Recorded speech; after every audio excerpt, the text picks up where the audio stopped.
Millisel moel on Abrahami kokkulepped teie elu muutnud? Esimest korda andis see mulle tõeliselt lootust ja uue vaatenurga.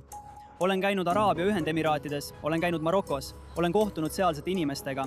Igal pool, kuhu ma läksin, ma ütlesin neile, et olen Iisraelist ja nad olid väga külalislahked. Mul oli kindlasti sama tunne, kui jõudsin Araabia Ühendemiraatidesse.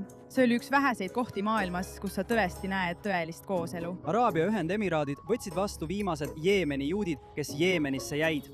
Huutid ajasid nad sisuliselt välja, aga AÜE andis neile kodud, varjualused ja kõik vajaliku, et nad saaksid uut elu alustada. Kui sul oleks üks sõnum, mida saaksid Sheikh Zayedile öelda, siis mis see oleks? Palun jätkake piirkonnas veel rohkemate Araabia juhtide inspireerimist. Milline riik sa loodad, et liitub järgmisena Abrahami kokkulepetega? Ma soovin, et ühel päeval oleks rahu Iisraeli ja Jeemeni vahel.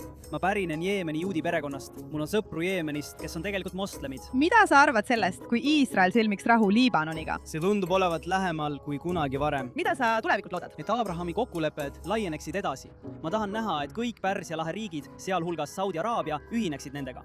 Ma arvan, et Abrahami kokkulepped tõestasid ka seda, et see on rohkem kui lihtsalt turism. See on rohkem kui lihtsalt äri. Iisrael saatis rauakupli patareid Araabia Ühendemiraatidesse ja tegelikult kaitses Araabia Ühendemiraate ballistiliste rakettide eest, mida tulistas IRGC. Tead, see on täiesti uus piirkondlik kord. Adi, mul oli nii hea meel sinuga kohtuda. Suur aitäh selle intervjuu eest.